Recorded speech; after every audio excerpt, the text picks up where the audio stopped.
Today's roll analysis with Alex kind of dives right into the action. You can see he uses that cross grip control. So I have to just put my foot on his hip so that I can stay connected, maintain alignment, and then eventually I'll rotate all the way through to undo that grip. Now from here, I really don't like this position and I have to actively off balance and elevate him, because this right here is how he's going to forward pummel, high step, and clear. This is actually one of my favorite passes, but I always just use this and defend with a 50-50 or knee bar entry here. You can see I weave my rear foot inside, and then I'll just switch to a back take when he comes up high. This is one of the risks of passing high into a knee on belly. As he falls back to avoid any back exposure, he throws his leg through for the matrix. So you can see I'm controlling his other foot. I'm trying to push it away and create a separation of his legs. I come down on my knee, and that way I don't drop my weight dangerously on top of him, and I sprawl my bottom foot away. This allows me to try to rotate back in, and as he controls my leg here, you can see he's kind of doing that same 50-50 entrance. As I try to dive back to take his back, you see he's controlling my leg, which prevents me from slipping my knee. So we end up in this kind of double octopus battle, and you see here he enters with his twister hook and reinforces it. So this is really bad for me. Pretty much I know my back is going to be taken here. So what I do is I try to fight him long enough to get a decent enough disconnect where I can roll through and start to defend the back. So there's no question that he's going to go for my back, and it's very hard to stop. But the question is, can I at least have early back defense? So there it is. I block the hook, I roll, and I get pretty decent disconnect. His arm swimming under my head is obviously very problematic, which is why I focus on that arm. From here, I try to get my hips to the ground, my back to the floor, and I can attack his feet.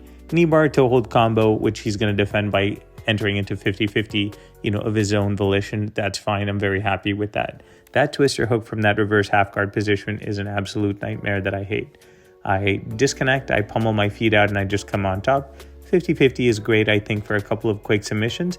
But you can see here, cross grip, okay? You'll see this again and again in our roll. That's something that we've been talking about and working on kind of together, that cross grip passing. Look how I use my head to block his thigh. And as he swings his legs around, there'll be a huge opening and I cut inside. Once I park my chest inside, then I control the head and I try to cut my knee through. And you can see he still has my foot. So as he turtles inwards, I feel that his arm is overreaching. So I try to attack a reverse arm lock crucifix position. And you'll see my top leg, my north leg, I try to attack the reverse arm lock. And you can see him rolling his wrist to try to counter it. And what I do is I knock him back to a hip and I take a motorcycle grip. And you can see here that one hand is attacking and he has 0 hands to defend. This is actually the clip that I posted on YouTube earlier in the week. As we start again, he sits into a shin to shin and he uses this X leg position, and I just cut to the outside, and there's the next cross grip. So that's something I've actively been working on. Whenever I'm working on something new, I just try to hit it as much as possible in rolling. We enter that inside turtle position, and this time it ends up in this exchange right here where I'm worried about the underhook. So I spin around, he turtles, I continue to track him. And from here you can see I'm trying to knock him back to his butt. And every time he escapes, I take the lagging element, which was his arm, and I start to attack it. As we start again, check out what happens. I go for the knee cut. He enters a quarter guard, which I do love. And I'm forced to backstep because what he's doing is he's looking to trap my foot and sweep me. And I definitely don't like that. So I try to disguise it and hide the timing and enter into this reverse half guard position.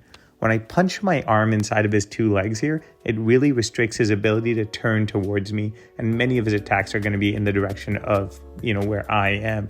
This prying open of his legs allows me to get the next cross grip where I pin, I separate his knee from his chest, and I can secure a bit of a knee on belly position since I don't have an underhook. I add some fake pressure onto his neck, I make him uncomfortable, and what that does is it gets him to reach his arm far away, disconnect his elbow from his hip. This is such a simple attack setup. I park my knee outside of my elbow and now the arm is sealed, which is how I can step up and look for a triangle. Because his arm is on the outside, I'm going to go for this monoplata position right here, which I love to attack with a reverse shark fin positioning, and I gently turn my knee in, and there's the finish.